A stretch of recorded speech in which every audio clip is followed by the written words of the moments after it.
Losing the weight is just the first part. After that, there's a whole lot more work that has to be done, and it's so much more mental. And I think that goes for anything you get done to your body. I think you should do whatever makes you feel good, but I think that you should make sure you're in a space where you're like, okay, am I ready for the healing process? Am I ready for the questions that come after? Am I ready for the change in my identity? Because ultimately, every time you do something that's drastically altering your appearance, you're going to see a shift in yourself, negative, positive, whatever it is. You're going to experience a shift because you're going to be looking at yourself differently. And other people are too.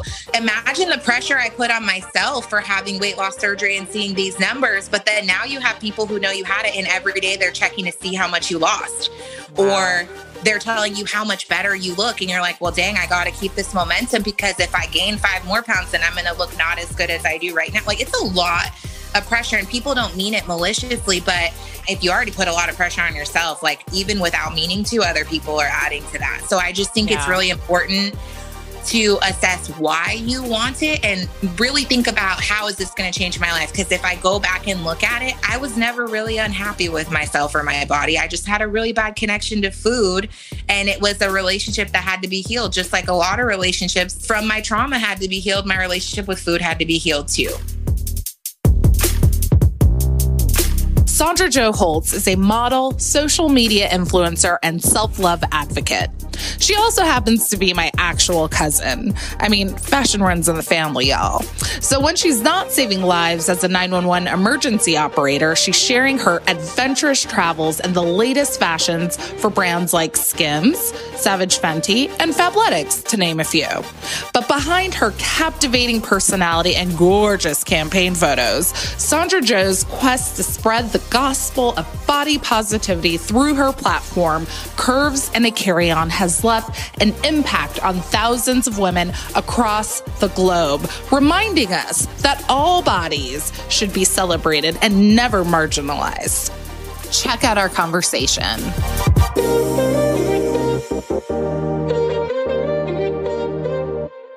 Hello, Sondra Jo, and welcome to A Fashion Moment. You guys, this is a very special moment for me, because Sondra is not only like a model, a writer, an influencer, but she also just happens to be my cousin. I love it so much. So welcome to the show, Sondra. How are you? Thank you so much for having me. I'm very excited to be here. So I'm doing way better now that I'm here with you. Oh my God, I love it. So you were in San Diego. Now you're like in Atlanta? I just moved to Atlanta in June. Wow. Are you loving it? I'm trying really hard to love it. You guys, Sondra needs to get out. She needs to get out. DM her with some activities. I swear. She's new. And I will answer. I will answer, and I will be there. Oh my goodness. I have so many questions for you. I'm ready. I mean, clearly we talk like all the time, and I consider you a sister. So, I'm just really excited to share your story with everyone. So let's start from the beginning. Let's do it. Where are you from, and where did you grow up? So I grew up in San Diego, California. I was born in Portsmouth, Virginia. My parents were in the military. Don't remember any of that, because when I was about 3, we moved to San Diego. So the majority of my formative experiences are in San Diego, California. Love it. And what was it like growing up there? Until you leave, you don't know. But now that I've left, I understand the privilege of growing up in San Diego. Wow. I loved it because there's something you could do every day. The weather is amazing. You're right by the beach. No matter where you live, you're really close to everything, but you're still really close to the mountains or the desert or the snow, like wherever you want to go. You can go do it all. So I was very fortunate to grow up there. It's also pretty diverse because we are such a big military city. So, we had a lot of exposure to different food, different culture, different style. So I really have no complaints. I love it there. Yes. Well, I know it was cute and all, but in the words of Langston Hughes, your life ain't been no crystal stair. It ain't been no crystal stair. So what has helped you overall just overcome some of your life's challenges. I mean, there's just so much that people would just be like blown away. And I mean, here you are just like on your IG, just like living the life. Like, how did you get through all of those difficult times? You know what? I wish I had a really good answer. I think in the last like 10 years, I could give you an answer for how, but honestly, all the stuff before that, I don't really know how I did it.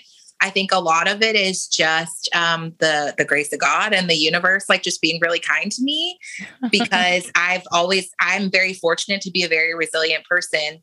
And I think a lot of resilience comes from looking around you and seeing that anything could always be worse. Even at my worst day, somebody's got it worse than me.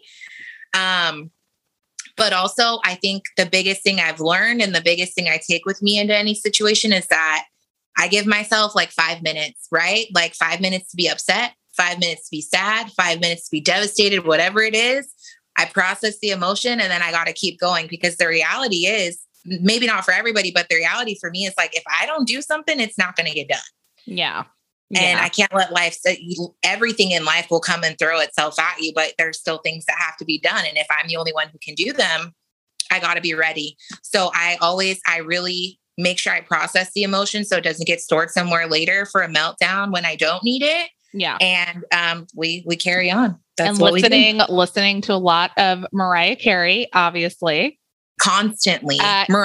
Mariah Carey. We are lambs for life. Lambs for life.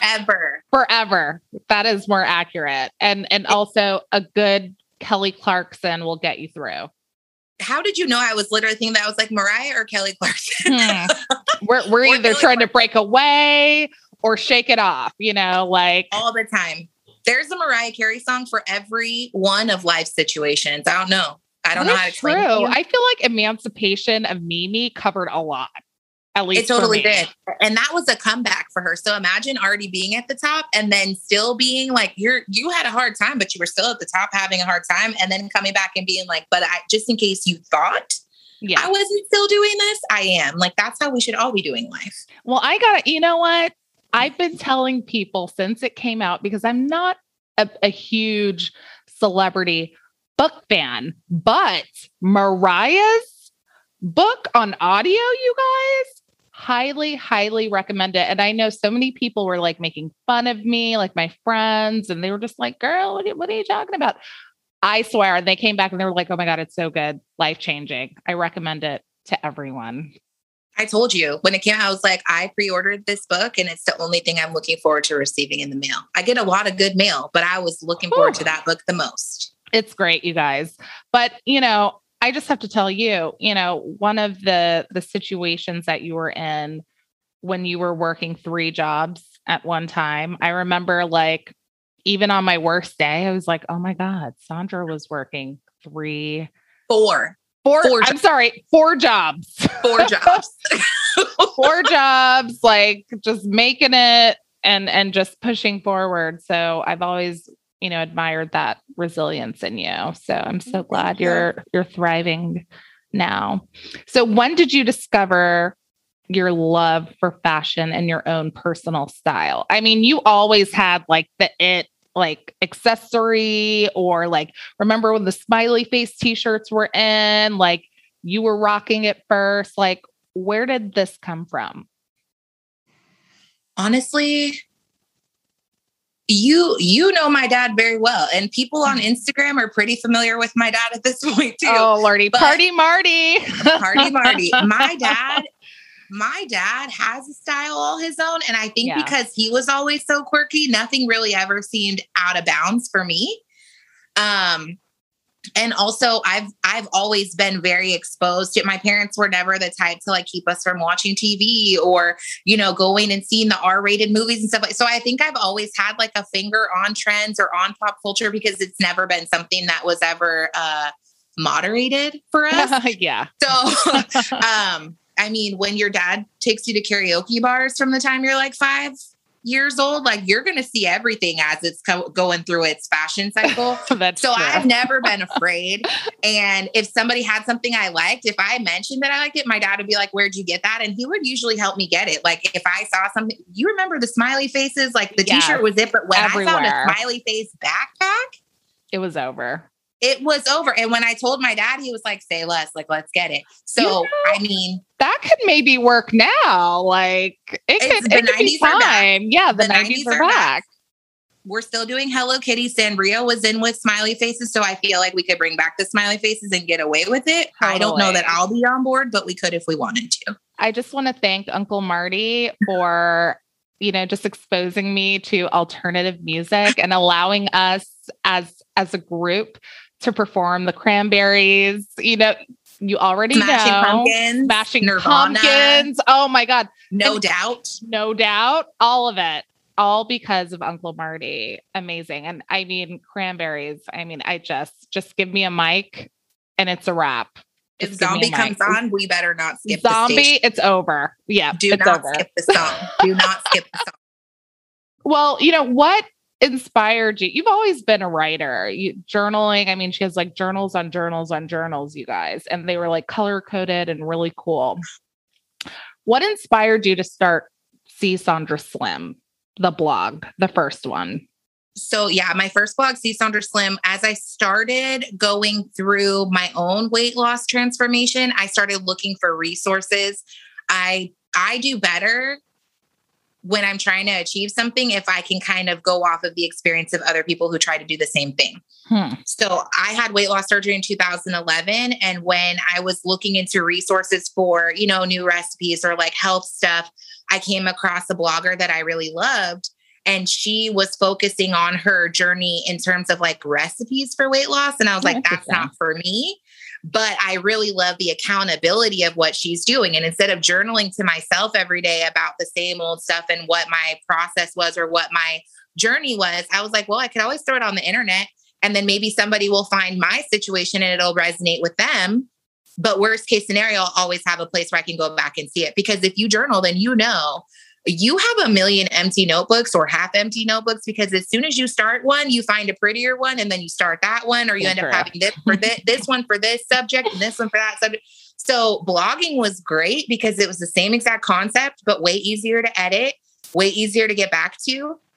And also, you have a lot of autonomy with how to connect with your audience. So I thought that See Sondra Slim was going to be good, not only to track my progress, but also I was getting so many questions. I was one of the first people to get a vertical sleeve gastrectomy, the procedure I had. That's when it was new. Now it's very standard, but it was new then and not as much research was out. And I was also relatively young for a weight loss surgery patient at 23 years old. So I felt like it was a good resource to have hanging around on the internet for other people who might be looking at the same thing. I had to do a lot of research, so it was nice to be able to put it somewhere in case someone else needed the same information. I love that. I love that so much. And what inspired you to get that surgery? Like, I feel like a lot of people now are getting it. Like, what are some of the things that they should consider before doing it? And also the reason behind it. And we'll get into, the body positive movement, but just, the reasoning behind it. Like, what are some things that people should really check before they get a surgery like that? I mean, if I'm keeping it at 100. Yeah, keep it 100. I never in my life even considered myself being a candidate for it. At my highest weight, I'm 5'9". At my highest, I was 320 pounds, which looks a little bit different when you're 5'9" and kind of like lighter than if I was like 5'2" and petite or something like, if I was built small, which has never been my reality. So when a doctor brought it up to me, I was very surprised and a little offended because I was sitting here like, I didn't know that it got that bad. Like, that's where we're at.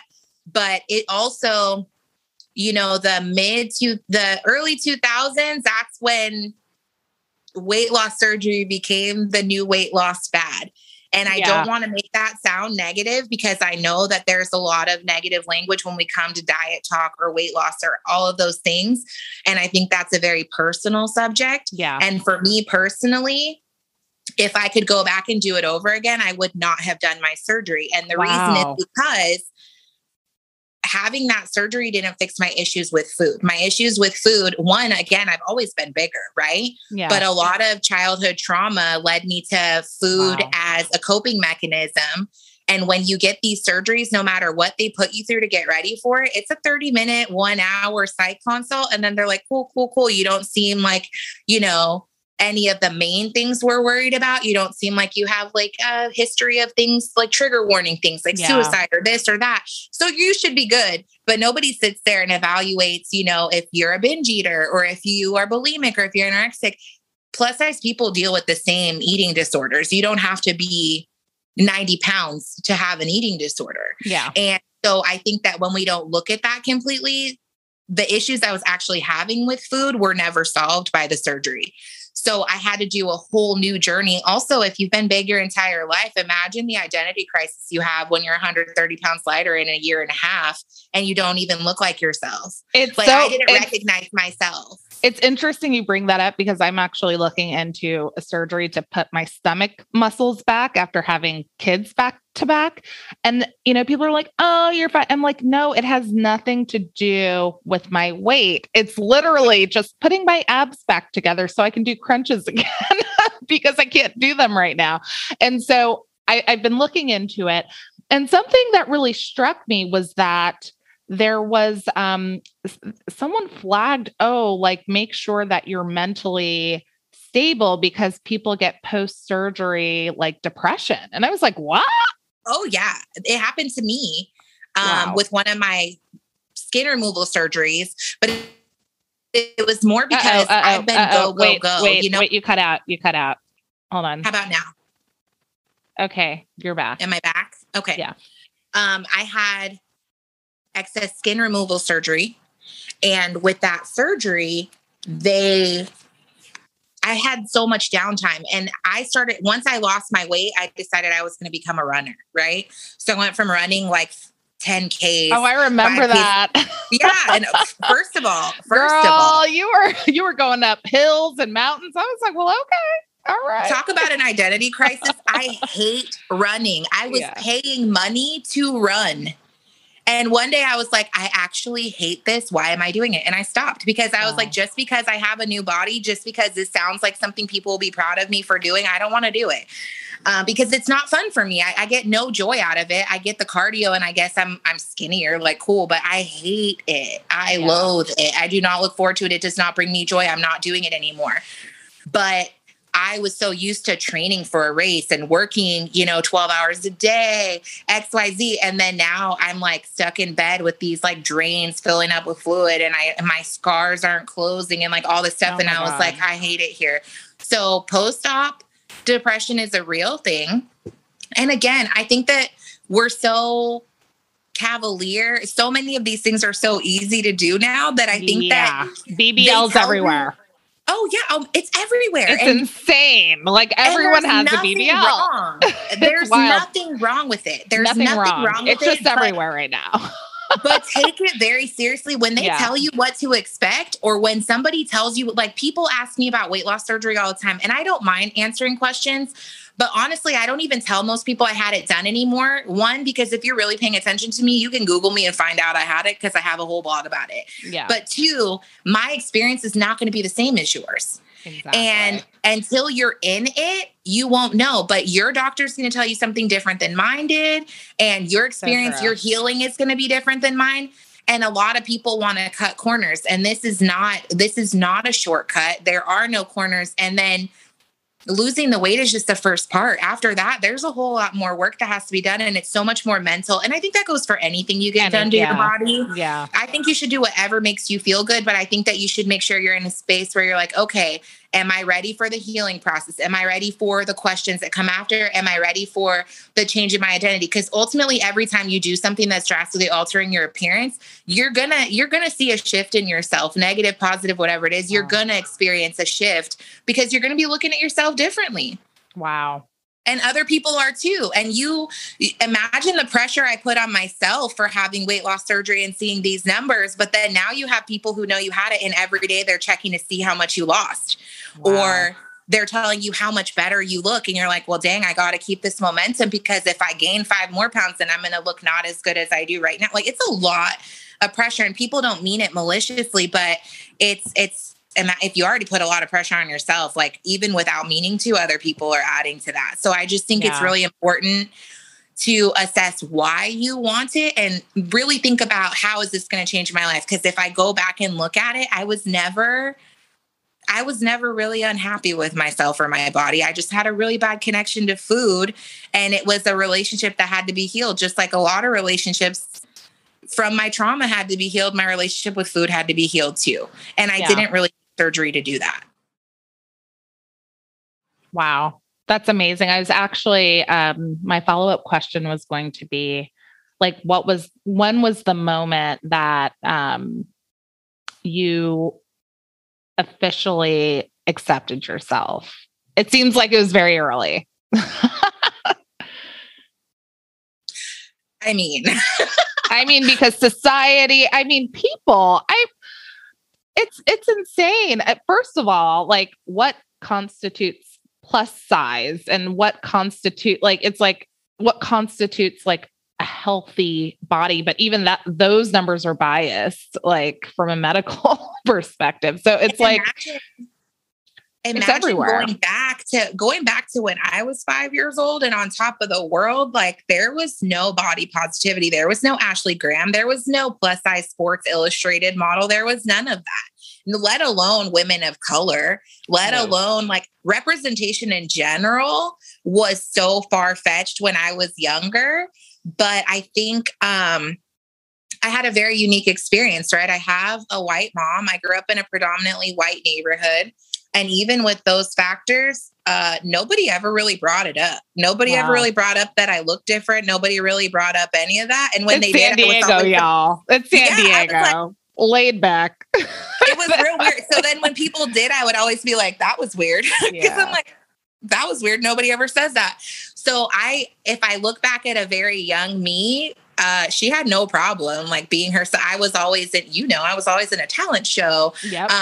Whether it was at school or like my dad was entering me in competitions around the city for like different things, because I had no problem getting up and doing it. Nobody could tell me anything.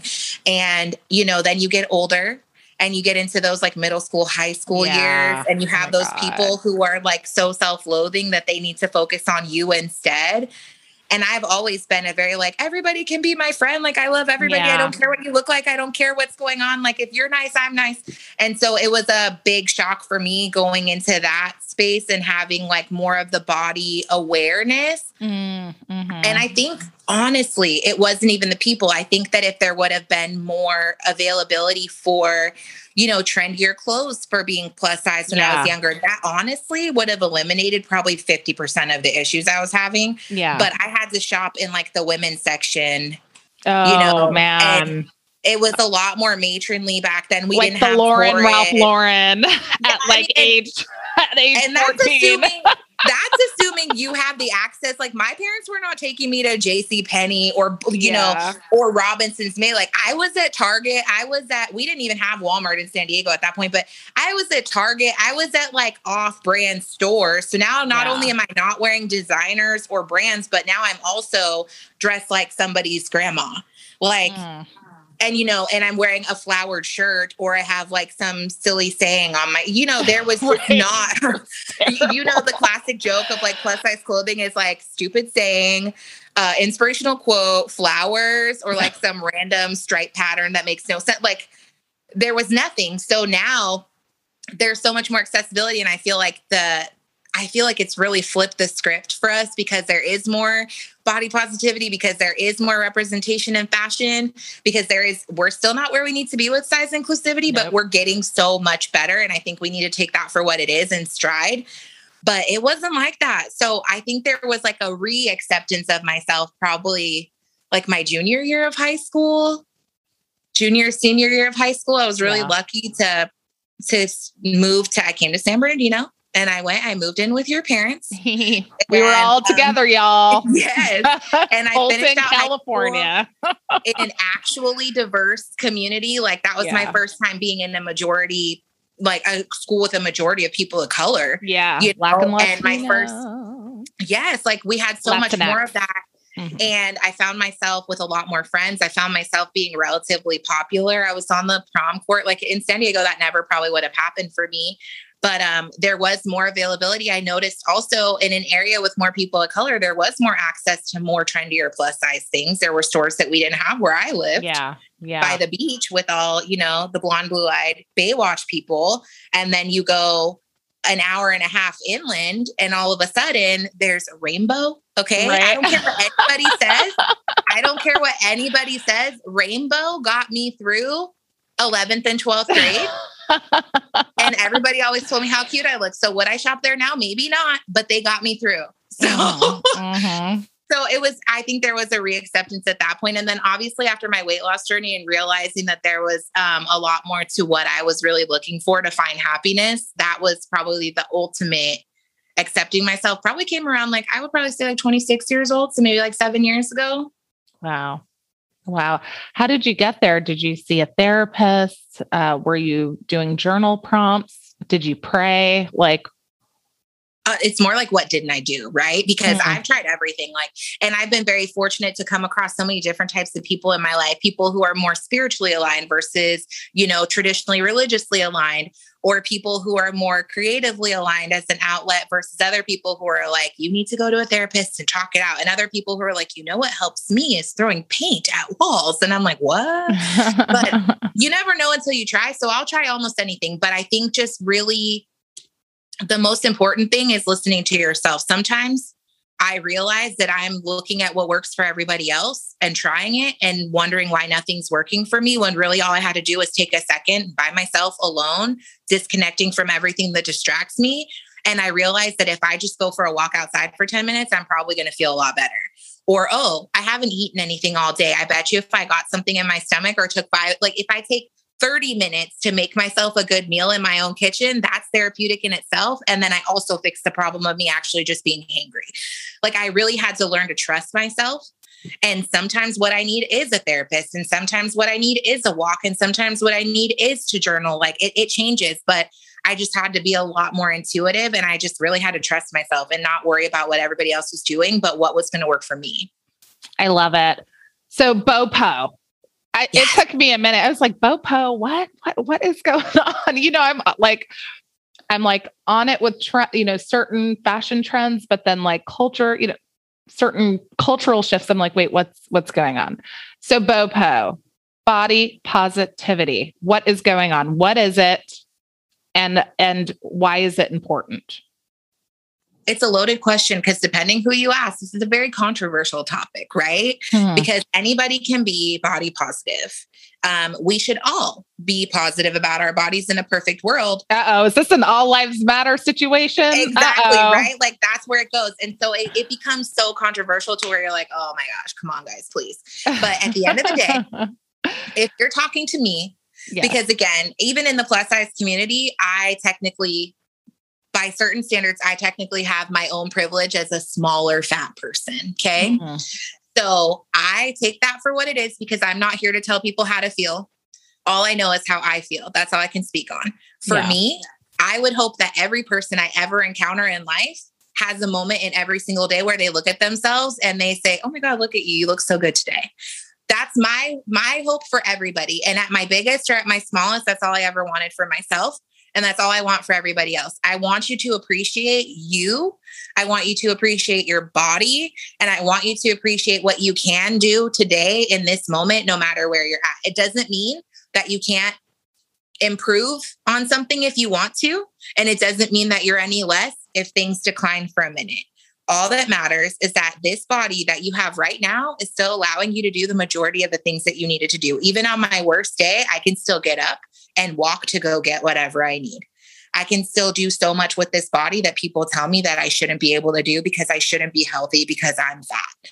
And I think that if we remove a qualification from body positivity at its core, what it's about is really just giving ourselves the grace to not be assaulted by what we see in the media and not be bogged down by like these traditional ideas of beauty. Historically speaking, my body used to be what was in centuries ago. You know what I'm saying? Like if you look like me, people know that you're eating good at your house. I'm desirable.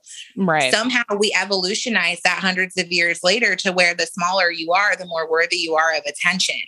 And I can't break that down for everybody. I don't know where we got that from.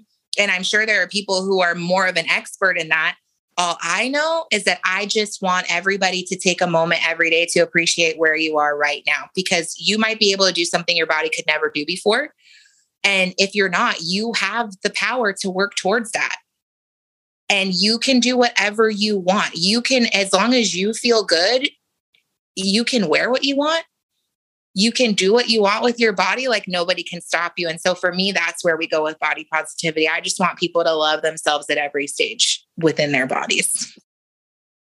You mentioned like there are different like sub communities within the community. So which community are you in, or would you identify the most with? I guess I would probably just say, generally speaking, the plus size community, because a lot of people in that community come to me when they are looking for something specific to wear. I notice that if I post what I'm wearing, people want the details, right? The plus size community is interested. I try to support plus size designers. I try to support brands that specifically do plus size, because I know that there's a huge gap in that market. And I know that because I've experienced that gap firsthand for the larger part of my life, and I was not here for it. So I try to be really mindful of that. And obviously there are times where people who are not part of the plus size community are like, oh my God, where'd you get that from? And I feel so weird being like, they don't make it in your size. I'm sorry. I can't. Like, I can't with you. I'm like, oh man, they started at size 10. Boo, I'm sorry. Like, I'm like, oh God, how weird that we've shifted to that, you know, but I'm more of a, you know, I get referred to a lot, and I always think it's such a funny thing, but they always call me like an in-betweener, because I can shop at a lot of straight size stores and in their top 2 largest sizes. And then when you go into the plus size realm, I've never been sized out. I've never been too big for their biggest size. Wait, so what is a straight size versus a plus size? Like what is like the industry standard ish? It changes every day. I feel like the smallest size in plus sizes is increasingly getting smaller. I know when Torrid back in the day, when Torrid first came on the scene, they were like 12 to 28, and now they're like size 10 to 30, right? So now, and most people will tell you that the standard woman is like a 16, 18 at this point. A couple of years ago, it was a 14, but the newest statistics are telling us a 16, even an 18, like 16, 18. I'm a 16, so I'm technically average. So again, it's really hard in certain parts of my community, because they're like, yeah, cool, but your stomach's kind of flat and you can shop almost anywhere, versus you go up to a 22 or a 24 and all of a sudden it starts getting harder. So I would venture to say, if we're talking, even looking at like some of your fast fashion, they usually cap out at a 10 or a 12. So I'll say 10 is probably where we're going to start with a plus size. I think that's a fair assessment. Some brands, you know, some of these brands and designers are killing it. They start at like an extra, extra small, a zero, double zero, whatever. And then they're going up into 30, 32. So some people are really on it. Oh yeah. And people are just hopping on board. Like it's just, high-end designers, like bridge brands. And at the end of the day, it's America, right? Like at the end of the day, this is where the money is. Yeah. Who's going to pay more? It's harder for me to find what I'm looking for. If you're making exactly what I need in my size and you're the only one doing it, I can't argue with how much it's going to cost me. Yeah. You know what I'm saying? So there really has been a gap. It's a whole different kind of gap that you're going to see economically in those respective spheres of fashion, of style, of accessibility. And I'm glad that people are coming in with size inclusivity. I hate that they're doing it because it's where the money is. I hate that we have to ask them to do it. I think we should be doing it under the understanding that everybody's body is not the same. Therefore, why not make clothes for every body? Yes. I mean, you know, there are some industry folks, some of the arguments I've heard are, oh, it's going to cost more for production because it's going to require more material. And, you know, what if it doesn't sell? You know, there's all these questions, or I can only afford to make a certain, run of sizes, and I have to stop here because my budget isn't there. But these larger brands have no excuse. So I'm glad everyone is getting in line. And let's be honest, like if we really want to talk about it, there are no excuses. Indie designers they're starting in just doing plus sizes, even though they know that the majority of their customers are going to be a 24 to a 28 and it's going to take more material.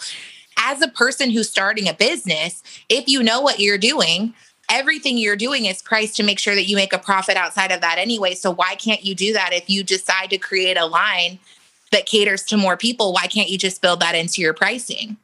I just don't understand how that becomes an argument when it's literally just like a mathematical equation. If you really want to do it, you can do it. And all businesses take a loss at some point. If you take a loss on one collection because you decided to do a bigger size, you can still recoup some of that in a clearance sale, but at least you tried and you could say that you offered it. And a lot of these brands do small runs. So I'm running to try to get something before it sells out because they're starting small with how they offer quantity wise so fast to make sure that it's even going to sell. So if you really wanted to do it, you would. If you don't want to do it, just say that. Well, Victoria's Secret. They are now. Because you have to look at Victoria's Secret. We had to go off. And even then they're like, Victoria's Secret. I mean, there's a lot going on at that store right now. And they were like, we're going to do that it. Last video. We're going to do it, but we are not thrilled. They're like, we're barely paying our employees want us to make plus sizes. So I get it, but I just wish people would be more transparent. Don't pretend that it's too hard to do. Just say that you're too lazy to do it. Oh my goodness. Let's talk a little bit about language. So plus size, some people would say, no, we should say extended sizes. Like what is the length? Like what should people be considering when they talk about, plus size or larger sizes or women who are curvier as it relates to fashion and style and how they are quote unquote perceived? I know it's loaded. No, it's so loaded, especially because again, I feel like I feel like you go off on Instagram a lot and you're constantly correcting. So it's like Sondra probably has a few in her bag that she could share. I am constantly correcting, but I also am constantly being come for, right? Like people are like, yeah. But also you can shop anywhere. And I'm like, baby, I'm trying to be on your team. Like we're all in this together. It doesn't matter who's bigger and who's not. We're all in this together. Yeah. I think plus size, and it's hard too, because so many people, again, we're not just talking about like scarcity and availability for you to be able to have what everybody else has when it comes to clothing. We're talking about like literally your trauma manifesting in people looking at you and based on your body type, assuming what kind of person you are. So for me, for me, plus size is like a really good catch-all term, right? So people are like, oh, do you, and I almost like, I had to stop when I'm modeling, like they're like, oh, what kind of stuff do you do? And I'm like, oh, I'm a plus size model. I was like, why am I saying that? Like, I'm a model. Yeah. Right? Like, why should we even have to delineate between, why do I feel the need to say I'm a plus size model? Because I don't want you to judge me when I say I'm a model because my body is bigger. Yeah. So plus size has become, I think, a really good catch-all. When I deal with certain men, if they were to say, oh, I like plus size women, that's probably a little more palatable than if they're like, I love big girls. I love it. And because I literally like can't listen to them after that. I want to vomit. I really hope we phase out the antiquated terms like full figured, right? Because when a brand talks about full figured, that tells me that they don't really know what they're talking about, or they're trying to sell clothes to like my great auntie. They're not trying to sell them to me. My mom. And even that, I mean, and she's my auntie, not my great auntie. I wouldn't even put her in those clothes because she's got She wouldn't do it. Too. She wouldn't do it. Yeah, she's got style too. So she would never. And she's old school. She can make her own clothes if she has to. We don't got it like that. I wish we would have learned that skill. But I really don't like full figured. I really hate when people break out the real old words like Rubenesque. I'm like, oh, please stop. But I'm like, please stop. I feel like plus size is very widely accepted. I feel like when we're talking about fashion in terms of like off the rack or like buying size wise, I think size inclusive is good. you just have to be careful with that because, again, this is a very nuanced topic. So when you're saying size inclusive, that does not mean that you're going to a 3X because a 3X could be a 14, a 3X could be a 28. Wow, we don't know what your 3X is. So there are brands that are like size inclusive. And then you go to look and you're like, the biggest they have is a 3X and that's meant to fit a size 20, but I'm a 24 and that's not computing. So because we live in a society where sizes are so skewed across the board, there is no regulation. There is no consistency. Yeah. It's very hard. So I feel like plus size is relatively good as a benchmark. I don't think that we have gotten to a point yet where we have the right term that appeases everybody in every spectrum of this community. Because again, there are a lot of subgroups. I started to not really love the curve aspect either. Cause I feel like when you say curve model, when you say curve model, people tend to think of the smaller bodies that are still big bodies. So again, you're saying curve model, but really you're showing an average body, an 8 to a 12. Cause the modeling community, really it's a 0, a 2, maybe a 4 is your standard supermodel. So if you're going to show me a girl who's a size 10, tell me she's plus size, then that's very, very offensive to the girl who's actually buying those clothes in a size 22, but she can't what it would look like on her body. And we are getting better. These sizes are getting real good, especially when they are size inclusive, so to speak. They're getting really good at showing you what it looks like on Brenda, who's a size 2, and Brittany, who's a size 22.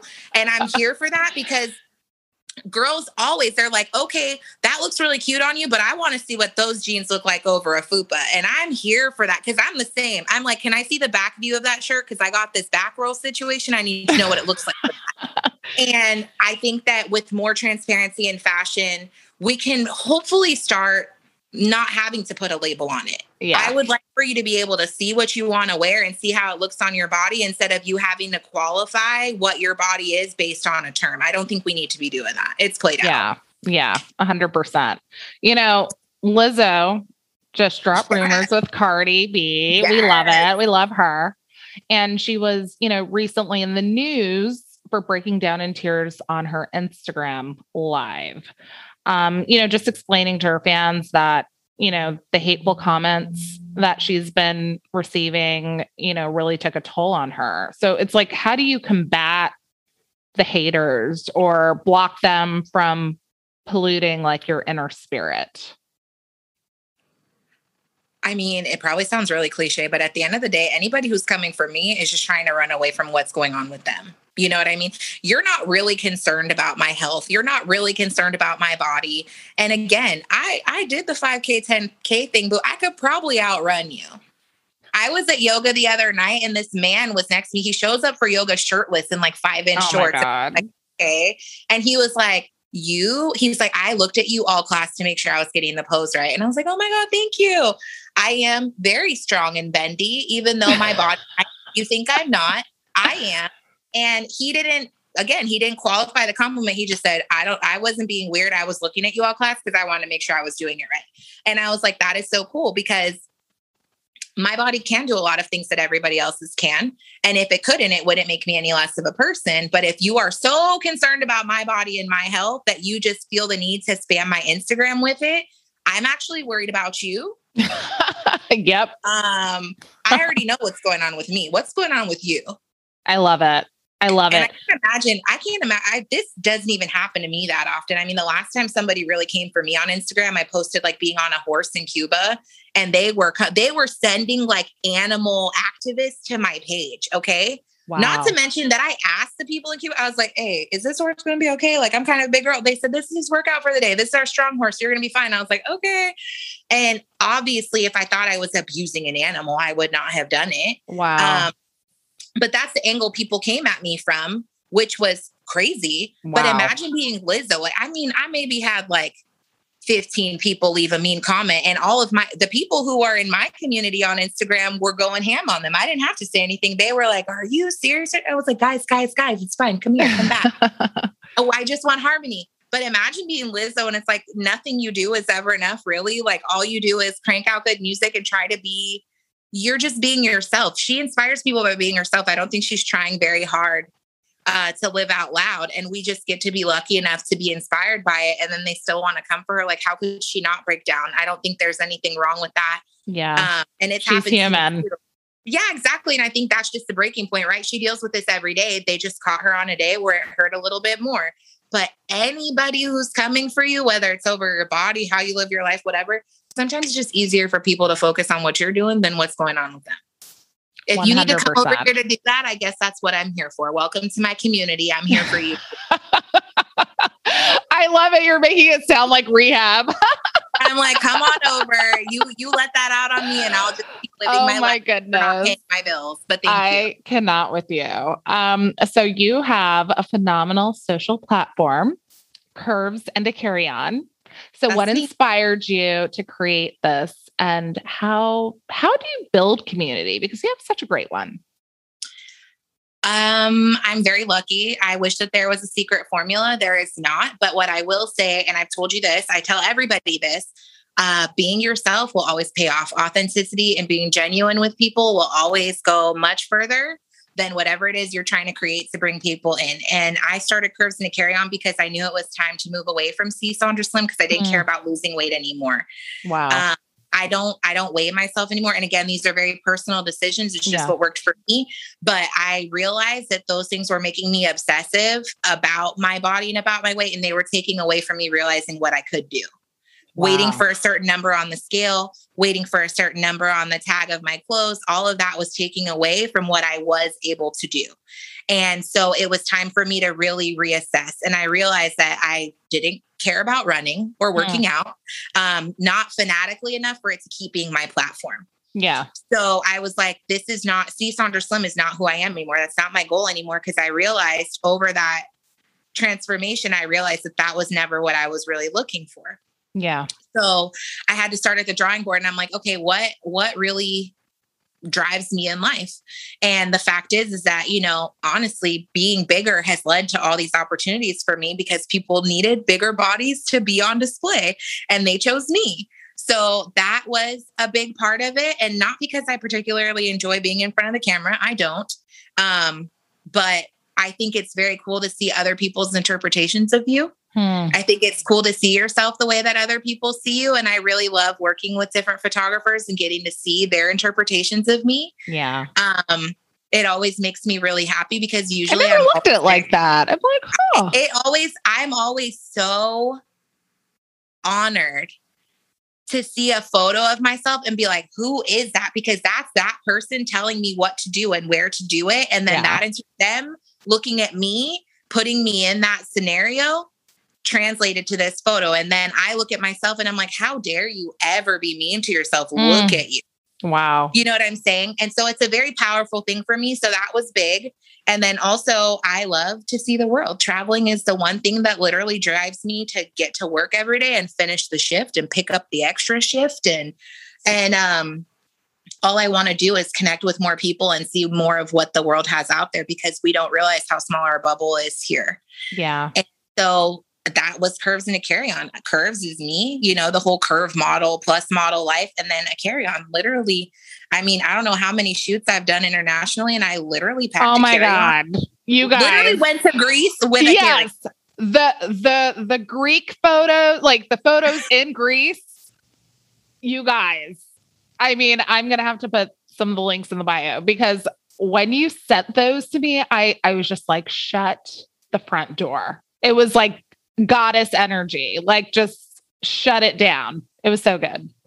I only took a Carryon on that trip. Okay. All those clothes. Well, all that stuff bikinis. Well, they were like, how did you? I was like, don't ask no questions. Take it for what it is. My parents were in the military. I am a rolling fiend. That is so funny. You've worked with so many major brands. Can you just, name a few? Just like, give us the list. Go off, Sondra. Again, very lucky. I got to work with Skims. I got to do work for Souch Fenny. I got to do work for Curvy Kate. I did like a whole national model search for their American model. I was a finalist, didn't win, but it's fine. I still got to do a really cool shoot with them. God, there's so many. I worked with Torrid. I worked with Fashion to Figure. I worked with, who else have I worked? I'm like, I know. Wait, I'm like, did you? The athletic. Athleta. Yeah, Athleta and Fabletics. Yeah. Yeah. I've worked with, there's so many. I know. I don't know. I'm kind of blanking. I mean, they're on Instagram. You'll see. Yeah. It's really cool too, because there's brands and companies that I just love to support. And then it's cool because then they come back like, hey girl, we didn't know you were down. Like what's, or they reshare my content. And that's always so cool too, because I'm out here, like, I don't just do it because it can pay money or get you free clothes. I do it because I genuinely love to see what's out there. I love to see the trends and how we translate them. I love to put them on display just like anybody else. And when I get inspired to create content, it's so cool that there are so many more options out there now. And I just really want everybody to see them, because people are like, I could never wear that. And I'm like, I have back rolls and I wear it. So let me show you. And then you tell me how you're feeling about it. And it's so cool when people are like, hey, this community I built, I mean, there's like 11,000 something people, but when I tell you that I will answer anybody who DMs me, I will. And they're always like, thank you for answering. And I'm like, I'm nobody. You're welcome. And thank you for whatever. You are somebody. You are. We are all somebody, but I just think it's so funny when people think that I literally wouldn't. You know what I mean? Yeah. I'm like, some people don't. Some people really don't. Which I realized, because sometimes I'm like, hello, cute photo. You got 8 million likes on it, but can you tell us where we buy it? Because what's good? You know? So I get real mad when people do that. So I'm always really happy when people are like, hey, I bought this because of you. And then they want to show me. Like I have girls showing me their first bikini that they've ever bought. They'll post it on their timeline. They're like, this is the first time I've ever worn a 2-piece and the first time I've ever put my body on Instagram. And then they tag me. They tag me because they're like, I saw you. And I'm just like, nope, I'm not there yet. Nope. And you don't have to be. You don't have to be, because it's all at your own time. And I'm grateful that I got there. I think I wore my first bikini in 2014. I bought it at Victoria's Secret and I wore it in Hawaii. Was it 2014? 2013 or 2014 was my first full, like not a tankini. Because remember, accessibility, all we could get for a minute was tankinis or swim dresses. With the ruffles. Yeah. Yeah. And then, you get in the water and your skirt's up at your chest and you're like, what was the point of this? So, I mean, it's just really cool when people take what I have worn, or when people just because of the way I talk about it, for them to come back full circle and be like, I did this because of you. Or when I do a closet sale on my Instagram, like the fact that people are snatching my stuff up in 2 seconds. They're like, I loved when you wore this. I'm going to buy, or I know if it looks good on you, it'll look good on me. Like that feels so good, because we really are all in this together. It doesn't matter if we're smaller than each other or bigger than each other. Like it's just like with anything else in this world, we got to rally behind each other in order for us to get to the next step together. If we're not going to leave each other behind as we evolve and hopefully like progress for the better, we have to do it together. It doesn't matter if I'm bigger than you or smaller than you. If you find inspiration in that, I'm here. That's all I can do. All I can do is be here. And I hope that it always translates to something good. But every time people come to me, I literally am in tears and so happy with it, because they do not have to care anything about what I'm doing with my life. I'm just another person on this great big planet. And the fact that it means anything to them and inspires them to do something that makes them feel good and makes them see themselves in a different light with more confidence and more self-esteem, like that's the most I could ask for in this life. I love it. You know what? You are an influencer. You are. And, we have our talks about social media, which, oh my goodness, it's just like this beast. I'm like, I just want to I want to be cooped up in my little, in my little apartment and do my thing, just be with my kids and have fun and wear my little outfits, but not necessarily post them all the time. Yeah, totally. So it's a business, y'all. Like I would not consider, I am a podcaster. I am a writer. I am a fashion expert, but I am no like IG influencer, like far from it, but you're so good at it. So in terms, you are in terms of like content building, content is like a full-time job. My goodness. Where do you get the concepts? Where do you get the inspiration? How do you map these things out? How do you ensure that it's an authentic reflection of you? Like, how do you do this and like work at the same time? I mean, let's be honest. If you're out here, if you are at its very base level, if you are an influencer, it means that you have an influence, right? All of us have, somebody at work who, if you have a question about something, the best place to go out to eat, who to ask. If you know that you're looking for something specific, who to ask. There are people that you go to for certain things in life. Fortunately for me, when people are looking for, trendier plus size clothing and they don't want to break the bank, we can't all be, at the designer places. Can't be in Fendi. We can't all be in Fendi. We can't. We just can't. Especially because we are still working full time, y'all. Like, we got things to do. So I feel like at its base level, I know where to find those things. I'm relatively up to speed on what the trends are and where they're going because I care about the stuff. That stuff is very interesting to me. It doesn't dictate my life, but it makes me happy. It makes me happy to know those things. So, the guy I was dating the other day made a joke because I had said I have eye problems. And he was like, what do you mean you have eye problems? I was like, everything I like is expensive. Like, I just look at it. And I'm like, so true. That's so cute. And then I pick it up and I'm like, why is it the most expensive thing in the store? Doesn't matter what store I'm at. It's always like the most expensive here. Thing. It's in our blood. It's in our DNA. It doesn't matter if I'm at Dollar Tree or Target. I'll be at Dollar Tree and pick the one thing that costs $5. And I'm like, hello? So I think that the main thing is having that discernment with these trends and also, again, I've been exposed to so many different things culturally through travel that like my brain is always just like pulling inspiration from crazy, colorful things or patterns, like all these things. So, when it was swimsuit time, Tabor Majors came out with her line with Fashion to Figure. She had this white suit with these cute cutouts and this gold buckle on the bikini bottom and on the top. And I was like, oh my God, that's a yacht moment. Like, that is not just a white bikini. That is like a white bikini for a yacht party. Me, buy it. Also me, don't have plans to be on a yacht.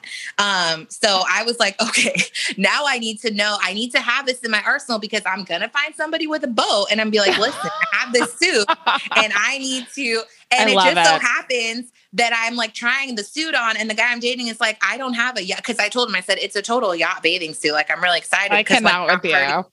I was sick in the hospital. I was in Miami and I had yacht plans with that bathing suit, but I ended up in the hospital and didn't get to wear it. He was like, I don't have a yacht, but I have a boat. And I was like, I'll take it. I was like, we can wear it on the boat. So most of my inspiration is very random. Like, that's so funny. I buy things thinking this would look great like this. And then once I find the location, I've also been very lucky, again, living in San Diego, we had so many cool spots. And here in Atlanta, we also have so many cool spots. So, I mean, there's inspiration everywhere, but again, just go with what you love. Like, I've never had a problem as long as my concept comes from something I'm genuinely excited about. That always translates to the pictures, which always translates to people being interested in the content. And I don't do it for numbers, which makes a big difference too. Yeah. I could care less if my post goes viral. I could care less because there's going to be one person who's like, girl, where did you get that? Yeah. Or there's going to be one person who's like, my favorite compliment on my pictures, people are always just bringing up my smile. It doesn't matter what I'm wearing. They're like, it's that smile. And I'm like, oh my God, thank you. Because those smiles are genuine. Because again, I work with people who like, I'm having so much fun making the content and keeping it true to me and authentic to what matters to me that I think it really translates to the photo. I don't really have to stage things because I'm genuinely living it and enjoying it. So take your life and make it the backdrop for your content because all anybody wants to see, speaking for myself, at least, all anybody wants to see is what you're really doing. And if you follow me on Instagram, I don't post a lot. Oh, we know what you're doing. Yeah. Like, I don't post a lot on my actual feed. Yeah. If I'm not inspired, I won't do it because if it's not going to authentically resonate with me or be fun for me, then I'm just not going to post anything. Yeah. But if you follow me, then my stories are lit every day with whatever shenanigans are happening in my crazy life. And I'll be honest, that's where all my engagement is. Like, I have more fun talking to you guys with those reactions than I could care about any comments on a post. Like, could care less. I love it. Well, who are some of the influencers who have influenced you or inspired you? You mentioned Tabitha, of course. Tabor Majors, yes. I always call her Tabitha. My goodness. I won't tell her, but please don't, because we want to have her on the show. I'm so sorry. Fix it. Fixing it. But I want her on the show. Love her First of all, because she really changed the game for like more provocative clothing, especially the lingerie and swimwear for bigger bodies. She's killing it. And I know she personally, for me, if I see her wearing it, I'm like, oh, cool, cool, cool. If she's wearing it, I can wear it. Like I relate to her body type. So I genuinely feel like if something looks pretty good on her, it'll probably look pretty good on me. I just need it like one size bigger. Yeah. And then part of why I transitioned from See Sondra Slim to Curves and to Carryon, one of my biggest inspirations and one of the biggest reasons I got into blogging was because of Gabi Fresh. Oh, one of the OG plus size fashion bloggers. Like she is the original gangster. And I met her at one of her castings a couple years ago when she was doing one of her collections with Swimsuits for All. And even though it was a model casting, I still fangirled out and had a conversation with her and took a photo with her because I don't care. I think it's really important to give people their flowers. I don't care if you're getting them every day from everybody else. I still want to give you mine because you made an impact on my life. And she was amazing, but she was the OG, like plus size fashion blogger, like was creating lookbooks and was finding things for us that we could not find anywhere else. Like I did not know about ASOS until Gabi Fresh. I didn't know I could fit ASOS straight sizes, like a size 14. Wow. Until Gabi Fresh, let alone that they had a curve collection. Yeah. So she really changed the game. And I still to this day adore following her. But I mean, I found her, I think in 2011, 2012. Oh, wow. So she was the first one for me. I didn't even know plus size bloggers were a thing. Yeah. And she made me want to be one. But because I didn't have the resources like financially to do a bunch of fashion hauls and stuff, it was easier for me to do like my health journey and like throw some fashion in there.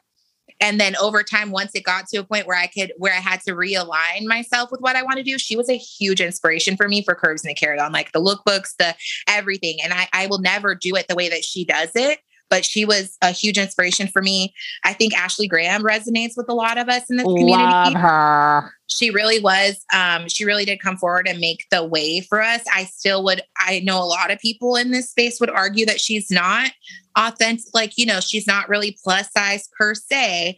But again, every revolution needs to take baby steps. And she was a big baby step for us. And we're going to take it. And she also, again, very, very, very true to herself with all of her content. I think it's really cool that we get to see her at every stage in her life and see her embracing it, not complaining, not explaining herself. When she started getting smaller, losing weight, you don't have to explain yourself because it's your body and you do what makes you feel good. And if that means that you don't fit into this community anymore, that's okay because you have to take care of you. Yeah. Nobody else will. And so I think she's a big one too. I hate when I get questions like this because all of a sudden the people that are at the forefront of my mind, so I'm going way back in the archives. Obviously, we said Tabria. I also think Tabria. I gotta get it right. Latecia Thomas. She's Australian, but she does a lot of work in the plus space too, and she was one of my favorites on YouTube. She does really cool lookbooks, or she did. I don't know if she's still doing them, but I was obsessed with her.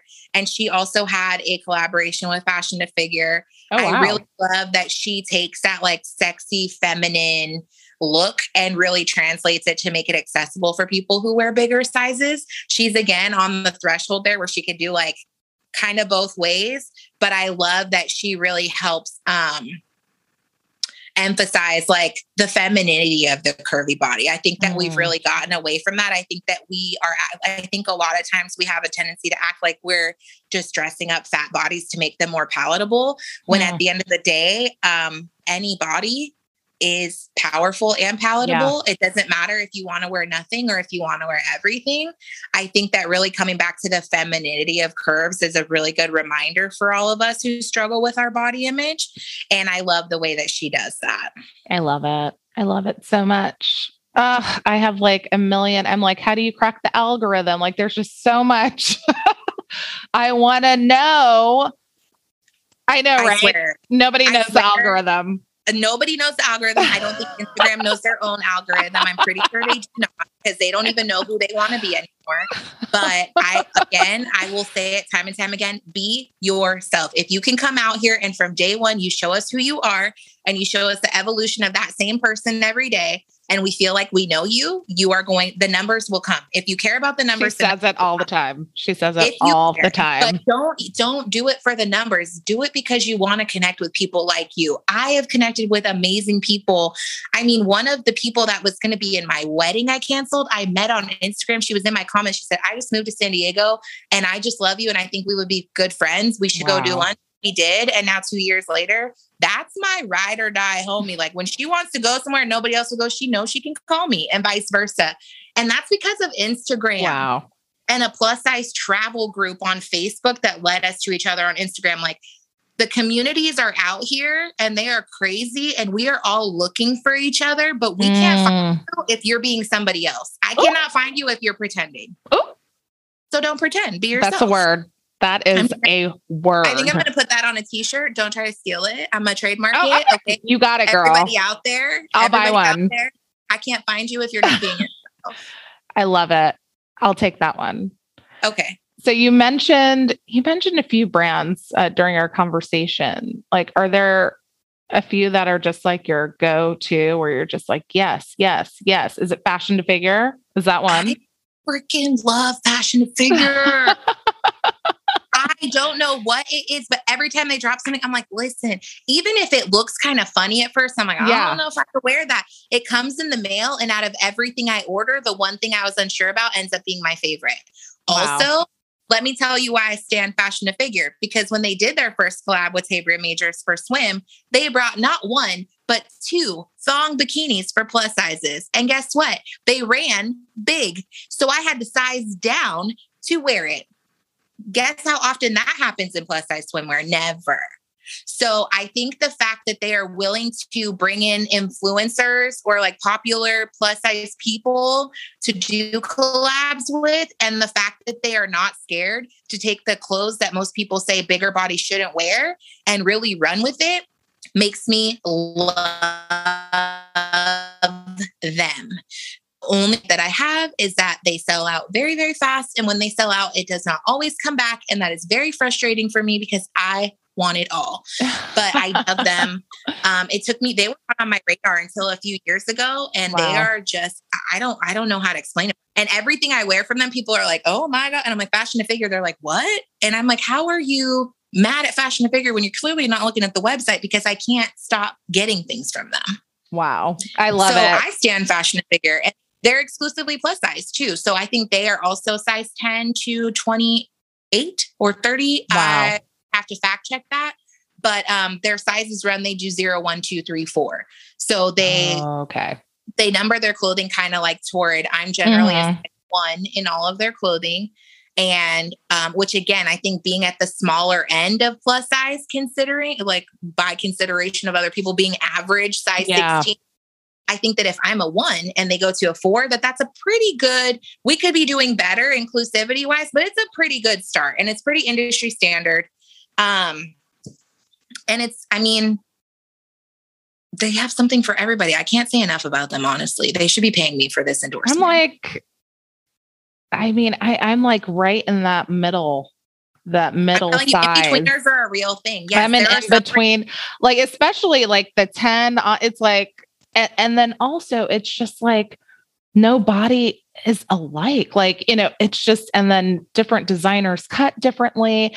It's so interesting how people will just look at you and just assume like what size you are. Like people look at me and they're like, oh, you must be like a 4, 6, 6, 8, 8, 10, and I'm like, no, but then they're like shocked. They're like, oh my God, like I'm like, is that a bad thing? Like what are we doing here?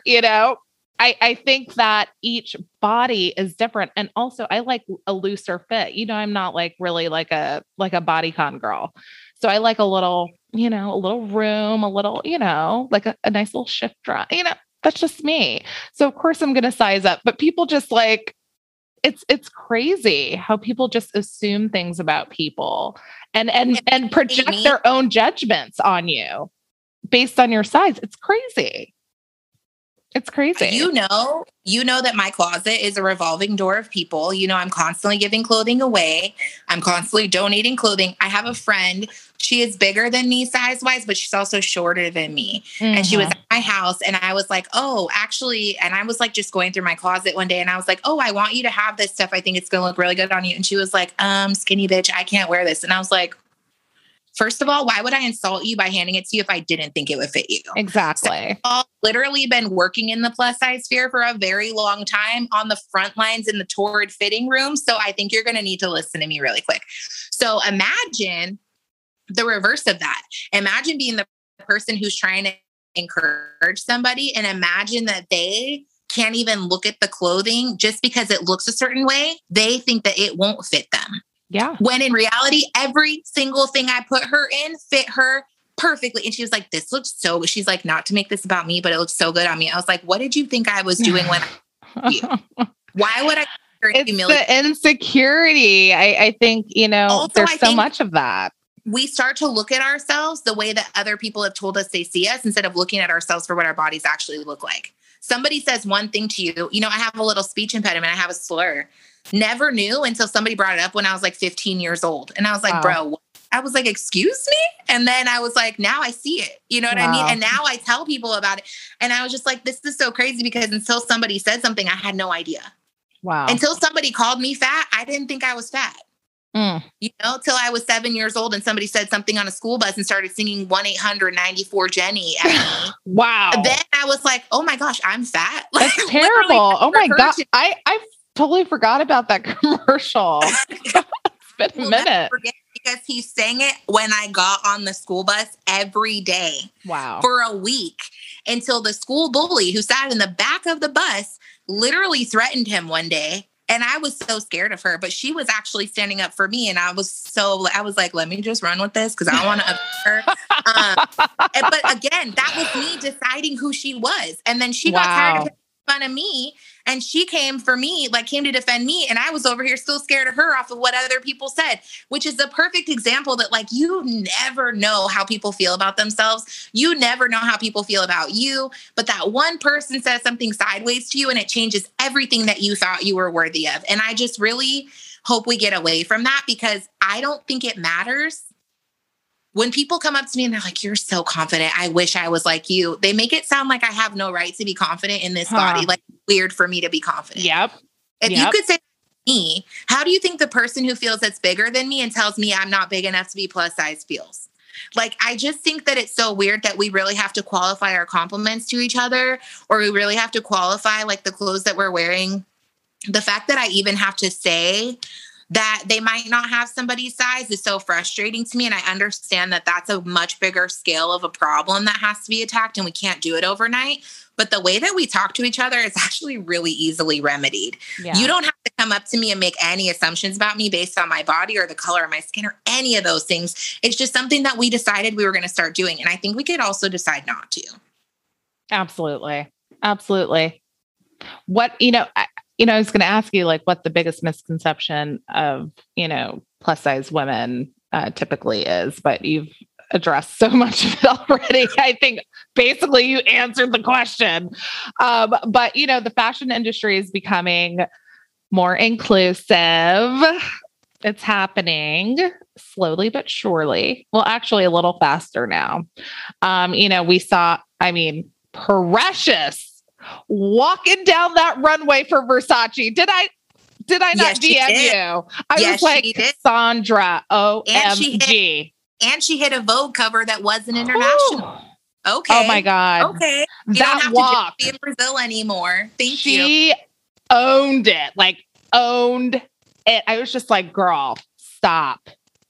It was just amazing. And then obviously Ashley, Ashley's been in the game, but walking, I think she was in Christian Siriano's show. And then she also did Fendi. And I was like, oh, okay, Fendi.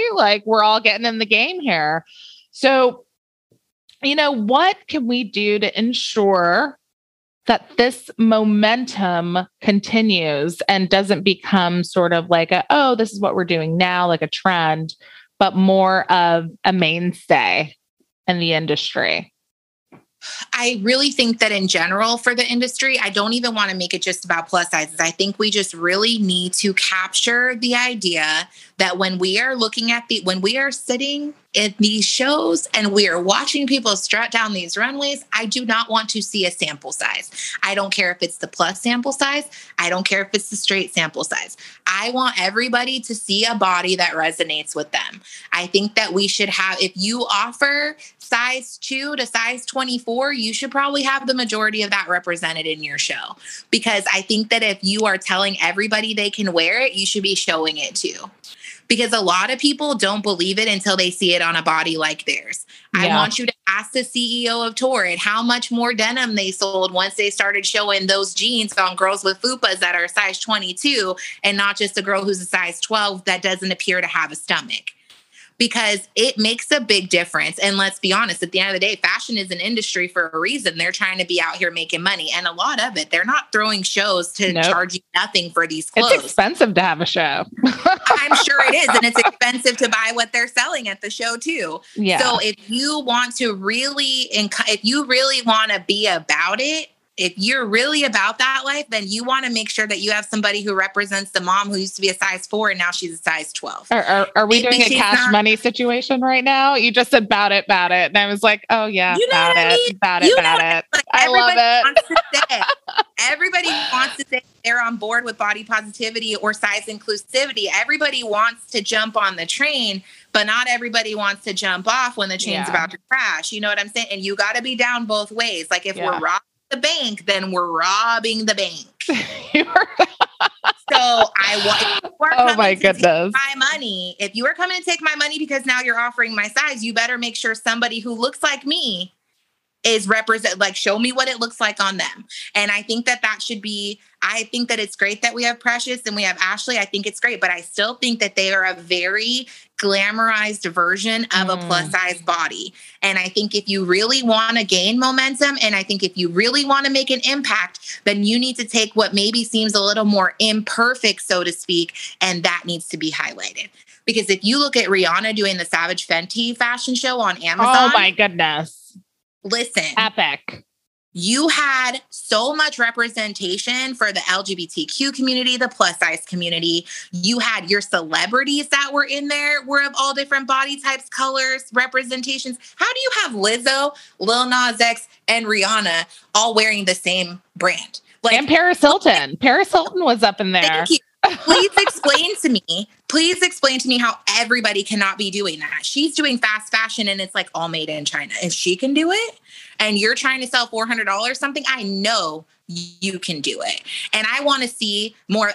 Seeing Lizzo in those lingerie sets is so much more impactful for somebody who has a standard plus size body with a tummy, with the rolls, with the bigger arms. Like that's what we needed to see, not just because it's Lizzo, but because when we see that body, it resonates with us. We know what it's like to dress that body. And I feel like if we took that step, represent all the bodies and all the bodies are going to buy the clothes. Like this is not rocket science. You're just lazy. I mean, I don't know. You're just I feel like it's so interesting to see, folks were calling out designers who are not using like diverse models in terms of race. And then it shifted, to gender inclusivity. And I also think they're being more aware of the representation of bodies as well, because some of the campaigns I've been seeing, I'm like, oh, wow, this is like a mix of real people. Like what's happening here? And people are actually calling brands out if they're not fitting a certain way or not offering a certain thing, or even the way they present the brand now. Like Gen Z is like, like we need some diversity up in here, So it's really, really interesting to see. And, I hope that we can just continue to move forward. Who knows? You might see me in a bikini on a yacht very soon. I don't know. I will get you on a yacht in a bikini. You can keep playing, but it's my life mission to make sure that happens before we leave this earth. I don't care how you feel. When I do it, I will put it on Instagram. It will be there. It's going to happen. Everybody has to take their time to get there. I know you'll get there. Taking my time. But it's about just right for you. You do it when you feel good about it. I love you so much. I love you so much. You're so great. I ain't dying about it happening. I'm not dying before that happens. Oh, Lord. But, this is a fashion moment, and I know you've shared one in the past, but is there another that you can share with us? One that was very impactful, one that was like magical, and you were just like, oh my God, like this is such a fashion moment. Okay, mine's going to be really basic, but I'm going to share it anyway. Because I think about it all the time. I will never forget when I walked into Target a couple of years ago. I'm sorry, not Target a couple of years ago. And they had plus size mannequins. Okay. Plus size mannequins in Target. And I was sitting there and I was like, the fact that they can represent plus size models in all of their marketing, like on their website, on their signage in the stores. But now that they even brought the mannequins out and they're all like, I mean, literally everybody's chilling. Regular mannequin, big body mannequin. We were all chilling together wearing the outfit. And I was like, listen, because they've actually made a really good, plan phasing in more plus sizes. They've always been, when I was younger and there was nowhere else to go, I went to Target for a lot of things because they always had a double XL. And even in girls' clothing, I wore like a 16 in girls up until 5th grade, and they always had it. Wow. So if I needed something, we knew if like I was in all those talent shows with skinny girls all the time. Yep, we knew to get the same matching outfits if we went to Target. It was the only way. So Target will always have my heart for that because I feel like they've always done what they could. But the fact that they took it and ran with it, did they make a point to put it in their marketing? Yes. But I don't feel like they ever were super boisterous or like disgusting about it. I feel like they were like, look at what we're doing. Yeah. They were like, yeah, we make it bigger. And we even got big bodies to show you. Like they just did it. You just walked in and saw it. No press release. Press announcement. There was no big push. They didn't come to all the plus size influencers and ask us to be a part of it. They just did it. And I just think that is so important because like I said, it's not rocket science. You just don't want to do it. And they were like, we going to do it because we've been selling the big clothes anyway. So now we're just going to put the big body out there too. And it really made me so happy. And same thing, I walked into Athleta earlier this year when they asked me to work with them when they introduced plus sizes, and they had a big mannequin, like they had a plus size mannequin doing a handstand. And I was like, you have stop it right now. Game, because guess what? Big bodies can do anything small bodies can do. All of our bodies have the same capabilities. Some of us got to work a little harder to get there. But they had this plus size mannequin doing a handstand. And I was like, thank you. They had another one, cross-legged in the like yoga pose. And I was like, this is authentic representation. And plus sizes are not the only representation that we're struggling with in fashion. But I think that because it is a really big subset, making those strides is going to make it easier to have more representation for the fashion industry when it comes to clothing for people who have different disabilities and all these different things. Like this is how we pave the way. So we're starting with the big bodies, and walking into these stores and seeing that just makes my heart happy every time. Thank you so much, Sondra. Thank you so great. Much.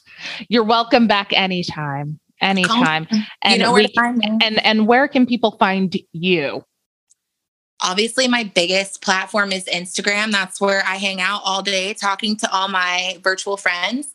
So on Instagram, I am Curves and a Carryon. And I also my blog, www.curvesandacarryon.com. Those are my two main platforms. I've been kind of slow on my blog because travel hasn't really been a thing. So mostly what you'll see is on my Instagram stories with my leaky ceiling and all of my friends here. Welcome to Atlanta. I'm just out here existing. And if you find me and you want to talk to me, do it. Because like I said, I answer. Also, she answers as well because, she used to be a 911 operator and she always answered the call, and she has some amazing, amazing stories. So definitely DM her about that. In Atlanta.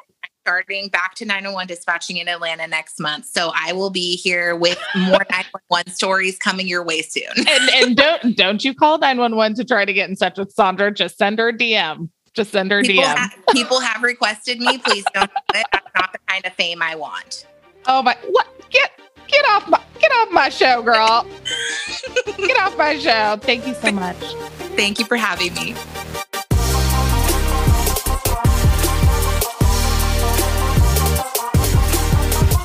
Thanks so much for joining me for this week of A Fashion Moment. If you like what you hear, we'd love for you to join our community of listeners and spread the word about the show.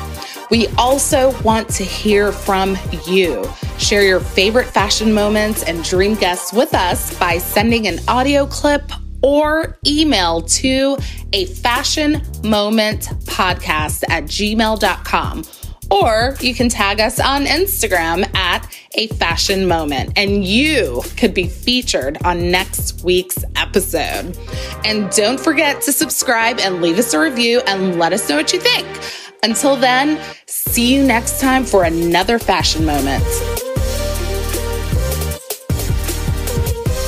Podcast production by Rebecca Rashid and John Taylor Williams. Digital media production by Megan Porras. This recording carries a Creative Commons 4.0 international license. Thanks to Patrick Patricios for their song, Hot Coffee.